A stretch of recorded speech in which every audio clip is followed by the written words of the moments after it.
Irrigation శాఖ మంత్రివర్యులు వారి ప్రిన్సిపల్ కార్యదర్శి అదే విధంగా ఇరిగేషన్ శాఖకి ముఖ్య కార్యదర్శి ఇన్ఛార్జిగా వారు కేంద్ర ప్రభుత్వానికి ఏం లేఖ రాశారంటే కేంద్ర ప్రభుత్వం ఏం రాశారంటే మీకు తెలుసు కదా ఈ నాగార్జున సాగర్ డ్యామ్ ఇవ్వడానికి మేము ఒప్పుకున్నాం కదా అని దాని సారాంశం.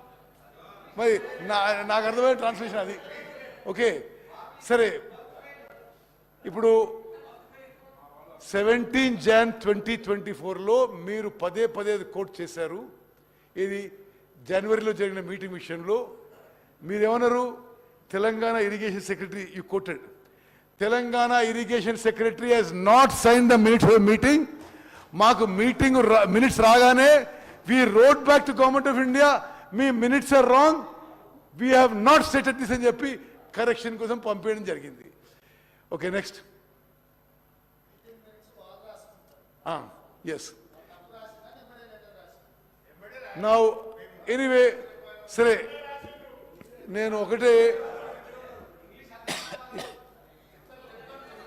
ఈ శాసనసభలో ఉన్న స్పీకర్ సార్, ఈ శాసనసభలో ఉన్న గౌరవ సభ్యులందరికీ రాజకీయాలకు అతీతంగా నేను ఆ రెజల్యూషన్లో అప్పీల్ చేస్తున్నా. మేము ప్రవేశపెట్టిన తీర్మానాన్ని మీరు ఏకగ్రీవంగా ఆమోదించాలని చెప్పి మీ అందరినీ కోరుకుంటున్నా.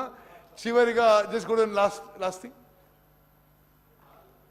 సరే ఎనీవే ఓకే ఇది అయిపోయింది. 1 minute resolution red. Okay next thing. Next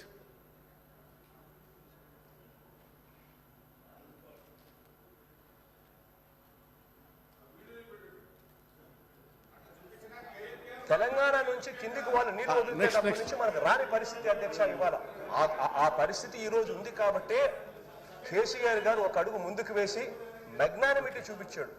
మనకు సంబంధించిన 8 జిల్లాల అధ్యక్ష, రాయలసీమకు సంబంధించిన 4 జిల్లాలు, ప్రకాశం, నెల్లూరు, తెలంగాణ నుంచి కిందికి వాళ్ళు నీళ్లు వదిలితేటప్పటి నుంచి మనకు రాని పరిస్థితి అధ్యక్ష ఇవాళ ఆ పరిస్థితి ఈ రోజు ఉంది కాబట్టి కేసీఆర్ గారు ఒక అడుగు ముందుకు వేసి మెగ్నానిమిటీ చూపించాడు.